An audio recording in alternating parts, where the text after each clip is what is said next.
Hello and welcome to my cybersecurity webinar today.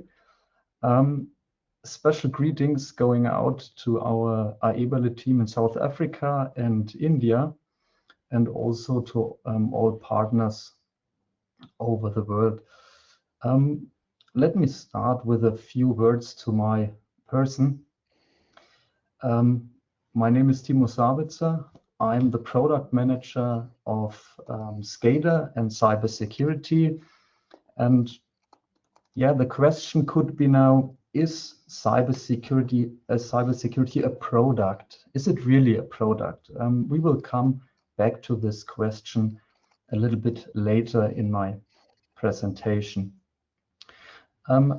Very positively surprised, I'm very positively surprised about the resonance outside of Europe.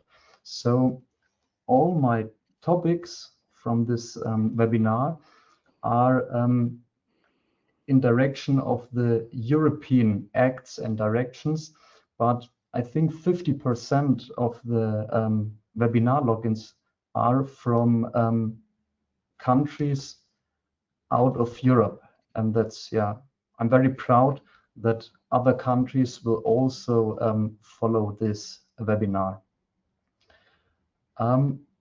Let me start with a few words to our company. So Eberle has 45 years experience in field measurement and regulation technology. The company was founded in 1980 and is located in Nuremberg in Germany. At this moment, we are 160 employees, and we have the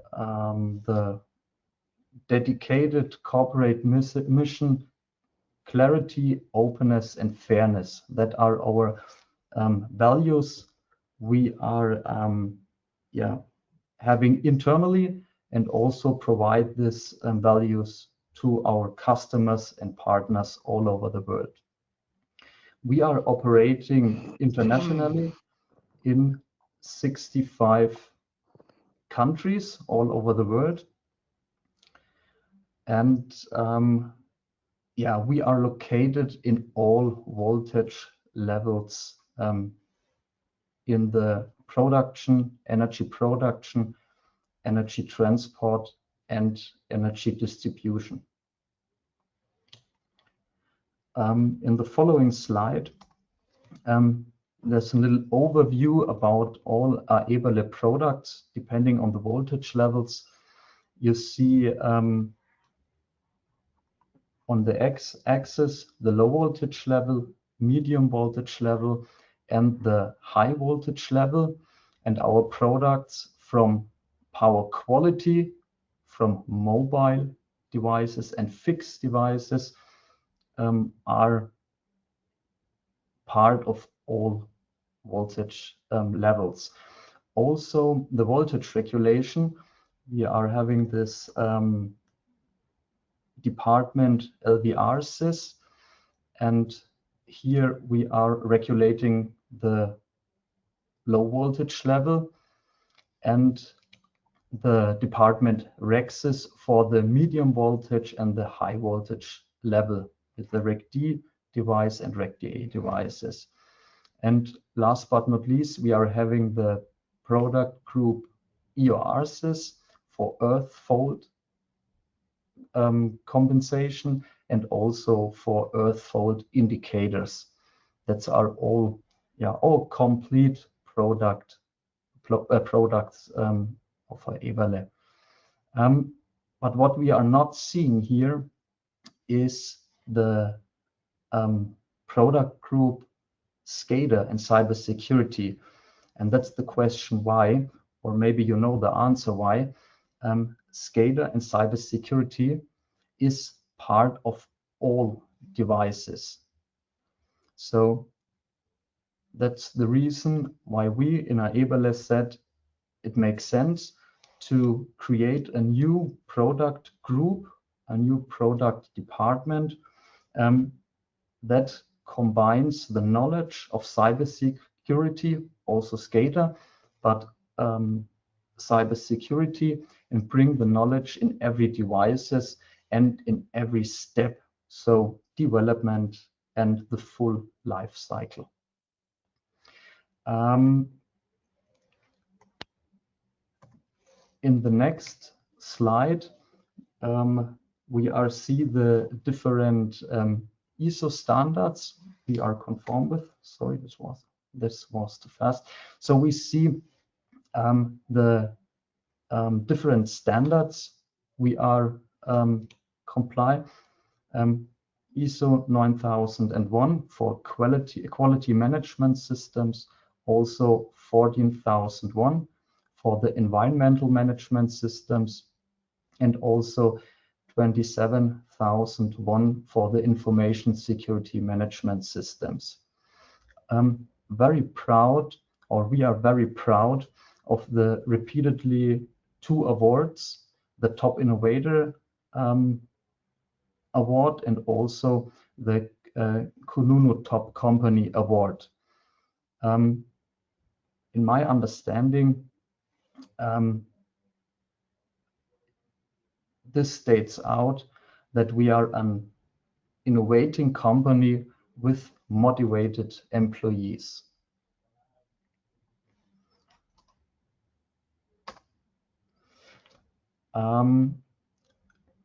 One further thing is our customer portal. This customer portal is our possibility to communicate actively new features, updates, and security advisories to you. So it's free of charge, of course, and it's also possible to insert your CERT mail account, so Computer Emergency Response Team. This helps a lot your company to deal with security advisories or maybe the new futures. Yeah, that's a good thing. On the product portfolio, put in the cross on the interested device and you are up to date with our devices. That's not an advertisement, so no newsletter or something like that. It's for the features, like I said, it updates and also the very important security advisories. You find the security advisories also with TLP clear on our homepage. There you can see it, but there is no actively information about new security advisories. With this customer portal, we are having the possibility to inform you actively. So that was the, I would say, Eberle part. Let us start with the main content. And I want to start with a question. So how do you feel about cybersecurity? What are your personal feelings? It would be interesting in a follow-up comment in a mail to me maybe to know how is you feeling about that, and maybe your feelings in relationship to the situation in your company. Cybersecurity is a very emotional topic at the moment, I think, because there is a very big challenge coming towards us. It's not only an European thing. I think it's a challenge for all countries in the world to deal with cybersecurity. And my target for today is to bring the emotional feelings to the situation that they are more relaxed, or maybe rocket if you want that. But the target for me is to be more relaxed with this topic and to deal with it, to know something more about cybersecurity, and check how you can improve your situation, maybe your personal situation, but also the situation in your company, to improve the cybersecurity there. Let us start with the first challenge. So the topic of my webinar is a challenge for European energy companies. And what are the challenges, or why there are challenges? The first thing is that cybersecurity moves into legislation. So the politics pushing acts and laws to the manufacturers. You see it on the left, so the arrow on the right side, and you see also the arrow on the left side. So the acts and laws pushing, or were pushed, to the manufacturers and also to the operating companies. Some of these acts, not all are for cybersecurity, but some of these acts are very different. So they are only for operating companies, and others are only for manufacturers. But there are also, cybersecurity is one of these topics, is one topic that is overlapping at both sides. So it's a thing for the manufacturer, and it's also a thing for the operating companies. And a main keynote for today is to communicate. I used this icon for communication. That's very important, because the CRA, for example, is saying what is to do, not how we can do that. Let me explain this in the following situations. I heard it so often on events with partners, or also with the final customers. Let us take this example, role-based access model, RBAC. I think the most of you know this technique, or this standard. And here it's exactly this. Politics only pretends the what is to do. We need a role-based access control, but not the how. And now the manufacturer and also the operating countries facing one problem. Especially at this case, we're having this radius. I think it's also known to the most of you, and LDAP, or the security variants, radius, RADSEC, TLS encrypted, and also LDAP-S for LDAP encryption. And I've heard these two sentences below so often, the operating companies saying, we would use radius, for example, or LDAP, we would use radius if all manufacturers offered radius. Then it's clear we can bring up our infrastructure for radius, and it's all fine. All products support radius. Perfect. But it's also another side, another view, the manufacturer view. We would implement radius, of course, if all customers would use radius. And that's a situation, like I said, at RBAC, or this radius LDAP thing, is a special thing. There are a lot of other standards or techniques where it is quite similar, but that's exactly the point. The customer is waiting for the manufacturers that a standard or a mechanism comes up, and they can build up their infrastructure, and the manufacturer are waiting for the customers. And that's an example. We can solve this if we communicate together. What are you doing? And then the manufacturer is possible to implement something. Especially for this thing, most of the customers, so my information is they implement maybe both, and then it's not an issue. But it's of course the doubled effort for this. Yeah. The next challenge is the convergence of IT and OT.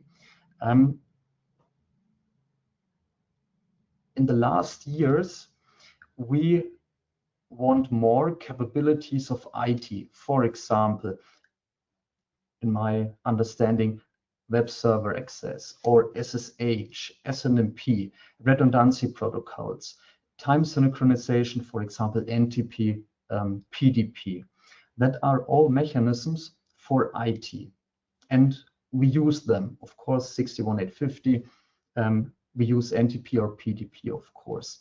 But with this, I would say, new technology in our sector, we also facing new attacking vectors. I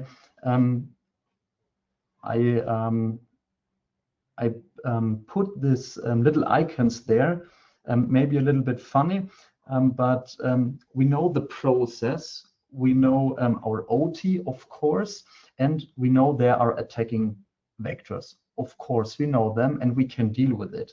But in the last years, also the IT mechanism comes into our world, I would say, and with these mechanisms also new vulnerabilities, new risks, and yeah, this convergence of OT and IT brings this new, a dangerous situation, or this new situation. It's not dangerous, but it's new for us, of course. And yeah, I summarized this with a sentence: we want this new capabilities of IT, but we get also the risks, of course. So convergence of OT and IT is an issue. Then let me mention a third point. The third point is the product functionality or typical product functionality. Here you see a typical product. It's not an Eberle product, can be also every other product. You see at the core the hardware, the core application. If we take the example from a voltage regulator, hardware is clear, I think, CPU and the layout, the boards and so on. Then you have the core application to regulate Pearson coil or transformer. And on that you have the SCADA application. And on that now we are seeing the IT functionalities. So that's a typical product today. And with this cyber security, there comes a new effect into this product. Let me show you this.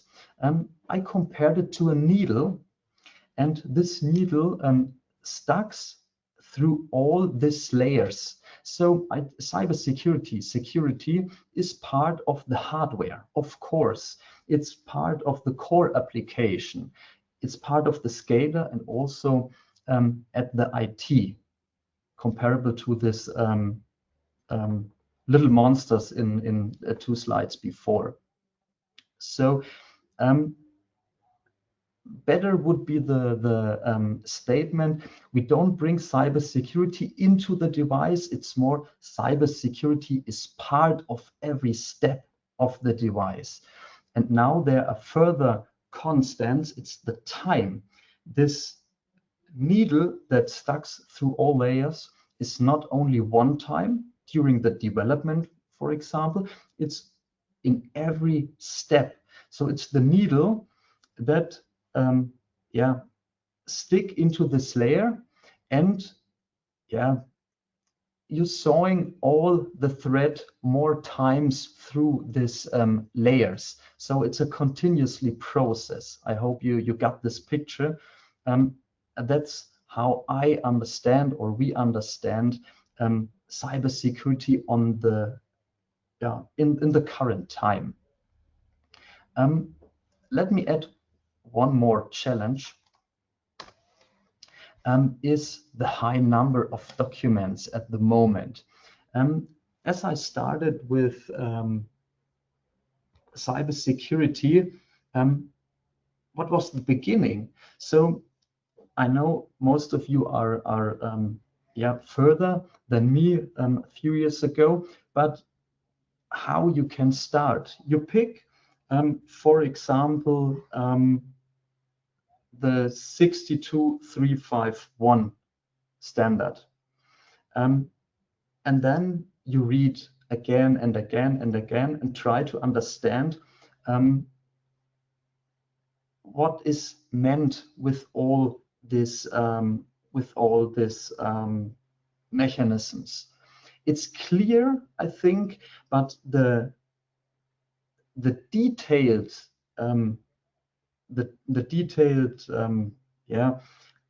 how you can bring it in your product, that's missing at this standard, for example.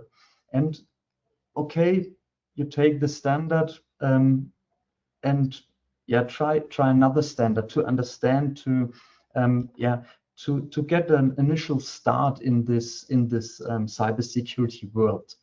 And at the beginning it was a little bit frustrating, of course, for me. Maybe maybe it was a bit different in your situation. And the second thing is there are a lot of documents, standards, guidelines. You have to deal with it. So that's the reason why I choose here the confused smiley at this point. But let's get this straight. I tried it a little bit as a little overview here. So at the beginning, we are having the IEC or ISO 27000, 1, 2, and 19 as a standard.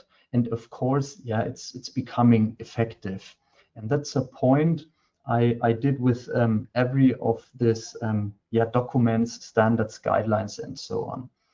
And for today, we focused on the EU CRA.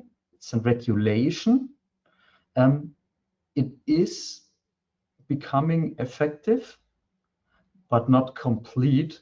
So it has started, but it will become effective in different stages.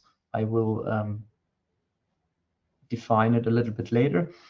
And we also, maybe for some of you it's new, the BDEW Whitepaper. That's a guideline also released, and by end of last year, the version 3. Now. I think the people within the EU know the BDE Whitepaper as practical or practical standard or guideline. For people outside of the EU, I think it's maybe it's new. Try it out.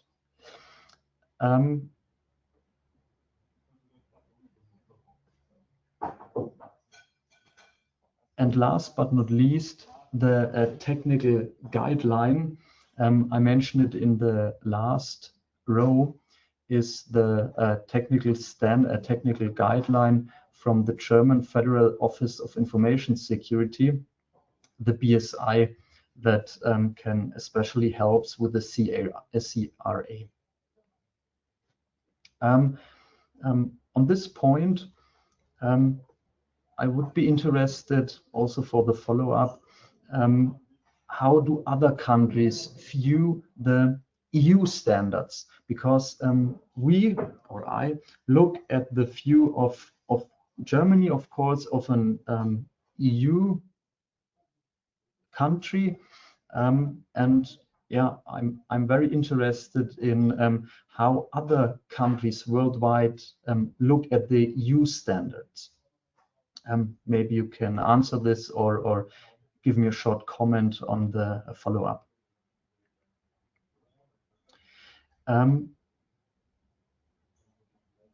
Now we saw the reasons why it might feel challenging, why it's I don't hope frustrating, but why it feels challenging.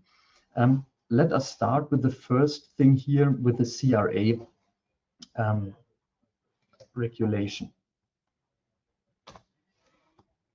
So that's an overview about the EU CRA. The CRA is the European Cyber Resilience Act. I think it's a very after NIS2, it's a very important regulation, or I think the most of you also heard of this. And there are six parts of it. I have the 6 parts, and to better understand how it works, or how it could work. So the first 2 things are closely related, but in details different. So the first is the risk assessment. This risk assessment, or the first step of this risk assessment is to identify potential security risks. That's the very first step, to know what could be the risk. The second thing is to evaluate this risk. I know there is a risk, okay, fine, but how is the impact, the likelihood, and also the severity? And in the third step of this risk assessment, it's important to prioritize this. So is it needed to change design decisions, for example? It's also a very first thing during the development process. Or how is the final product classification? Do we have changed something? So that's very important on that step. And finally, it's also an extra point from the CRA, is the documentation. So all these results have to be part of the technical documentation. A little bit special on this risk assessment is the point that the risks, it's not only the intended behavior or how customers deal with the device is not the intended behavior, it's also the reasonably foreseeable use of the product. It's very important because it's a second point. You have to document, or it's a second important part. And all these 4 steps, it's not the behavior you do this one time and then it's fine. We have to do this repeatedly over the whole life cycle. That's important here. So closely related are the next point are the vulnerability management. What's the difference? I think the easiest way to see the difference, or to understand the difference, is in the first sentence here. Every vulnerability is a risk, of course, but not every risk arises from a security vulnerability. So it's in the one direction it is correct, but on the other direction it's not the same. Vulnerability management answers which gaps we need to fix in our product. There are also 4 steps. Customers, or also operate, more customers, but it's also a thing for operating companies, is the tracking. You have to track vulnerabilities or search for them within software. And then you have to identify, if you know there are a lot of vulnerabilities, you have to identify that my product is part of this vulnerability. In the third step, you have to evaluate this vulnerability. That's very important, and it depends on the deployment. I also have an example here. This CVSS score is saying about how critical is this vulnerability. And my example here, it's an SSH, typical SSH, of course, SSH vulnerability with a very high CVSS score. So my example, 8.7, so really very high. But this vulnerability is only then or having this high score if SSH is enabled. And with the security by default approach, SSH is not activated, and the customer is also not activating SSH. So from our view, this vulnerability is very high rated. But if the customer is not using SSH, it's not a problem for the customer. So the customer need another or need also to evaluate this vulnerability, and the score is different to our evaluation. That's very important. That's a point. Manufacturers cannot take over for the customer. We can only evaluate our view of this vulnerability. In the next step, of course, we remediating this, we solve this vulnerability and provide a security patch, firmware update, or something else to solve this issue. And yeah, that's the point about that. Yeah, it's closely related to the risk assessment. I mentioned it, security updates is also a fixed part of the CRA. Security updates are obligatory. It's very important. It's free. They has to be free of charge. So the security updates has to be free of charge. The security updates must be provided over the full life cycle, but minimum 5 years. That's also important. So the full life cycle guarantee here. It's important to have a manual for the simple installation, of course, but also there must be a manual for how to install the security patches. I need a timely provision. That's also very important. It makes no sense to having a vulnerability and 1 year later this will be closed. So this timely provision is a very important point about security updates. Also the secure delivery here with or digital signed, for example, and they has to be time shiftable. If we go back to the SSH example, if the customer do not need this update, then the customer is not needing this update because SSH is no problem in his infrastructure. So we cannot force the operational company, or there's no force to do this update if this security update is not needed. One thing, or one further thing, is the reporting. It's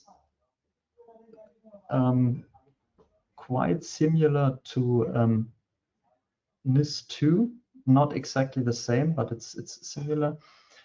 Is we have to report, or all have to report, actively exploited vulnerabilities, and also serious security incidents. There are 3 different steps for reporting. The first one is the early warning. We need an initial warning, and this yeah, it's not detailed. That's important. The focus on the first warning is that this is early. 3 days later, so 72 hours, is a detailed incident report necessary. So there are, yeah, it's more detailed, of course, further information.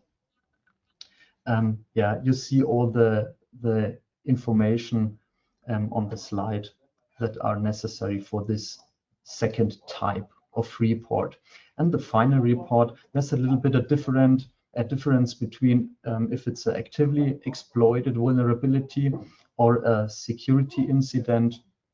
If it's a vulnerability, you have to patch it with a security update the point before, and then 14 days after this patch, you have to report a final report. And with security incidents, you need this 4 weeks, 1 month after the early warning. So that are the 2 steps with the final report, depending on if it's a vulnerability or a security incident. The reporting goes to the ENISA, EU, for the European countries, and the national CCERT. And it makes also sense to yeah, provide this information to affected customers. I think there is no part in the CRA about that, but of course it's a good practice to also inform the affected customers. One very important thing is the conformity assessment. So the conformity assessment is mandatory for the CE marking. That's completely new with the CRA, and there are 2 basic types. So we having this standard products and also the important products. And these important products are in these 3 groups: important 1, important 2, and critical.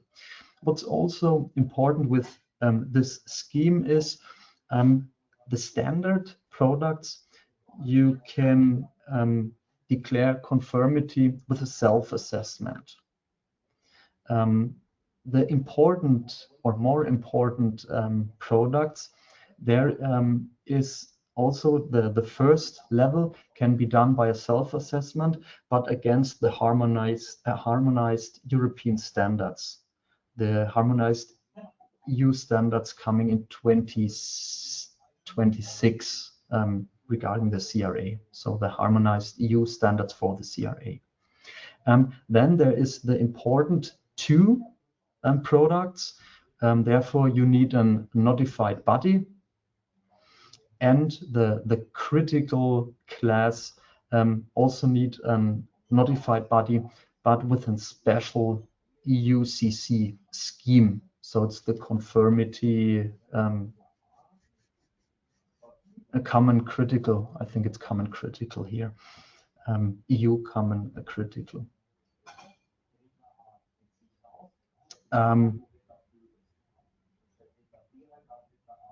What definitely is a point here, the products in the energy sector will be probably on the first 2 from, yeah, so the first 2 will be critical or important 2, one of these both categories. And the last step for the CRA is the technical documentation. So I mentioned it in all previous points that they are part for the technical documentation. So I mentioned here a technical documentation of all steps, but yeah, I summarized it here in a little list what has to be documented. As a little overview. The release steps, I mentioned it before, the release steps for the CRA. So the CRA comes into force on the 11th December 2024. So it is, the basic is already released. The next step is the 11th September 2026, next year. So then it's mandatory to report the vulnerabilities and security incidents. That's the next big milestone. I think before the harmonized EU standards should be coming into force, and the notified body will be published. So that is also next year. And the final step is in 2 years. Yesterday, in 2 years, on the 11th December 2027, then the CRA is completely in force and has to be fulfilled with every product, with every new product. So that are the main steps for the CRA. Some final facts about the CRA, and then we have this topic finished for today. I mentioned that products in critical infrastructure are classified as more critical in conformity assessment. In the energy sector, it will be critical or important to class. What's also interesting, that many requirements were adopted from the IEC, that's an international standard, is 62443. And on the homepage for the CRA, there's also a gap analysis of the gap between CRA and the 62443 standard. What is also new with the CRA, I think, is the requirements we have to fulfill as manufacturer are also for distributors and importers. So they are also involved in this process and have to fulfill this. And a little side note, the BSI, German Federal Office for Information Security, has published a technical guideline for the CRA. So it's a little bit more for manufacturers. I mentioned it here, the technical guideline. This guideline is very practical and will be updated every few months. I think there are three different not versions, but 3 different parts of this technical guideline, and they are very helpful to bring the CRA more into practice. So that was it for the CRA. Then it's for me it's important to tell you something about the BDEW Whitepaper. I think some of you have heard from this white paper, for others it's maybe new. So this so-called white paper, the official name is White Paper Requirements for Secure Control and Telecommunication Systems, is now available with the version 3.0.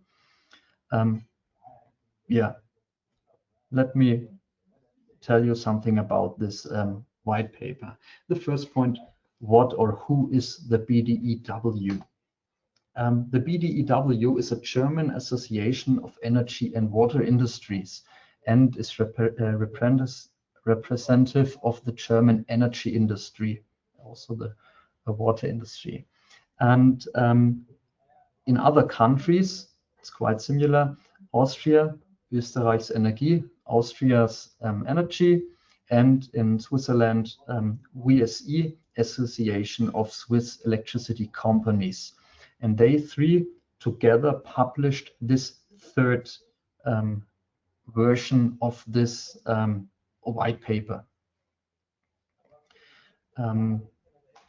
So that's what is the BDEW, and what makes this white paper so special. And the point here is it's best practice. It can be understood as a tool and not a concept or abstract concept. It's also referring to international standards, so the IEC 27000, 1, 2, and 19, this 62355I 1 IEC standard, and also the known 62443 standard. So they're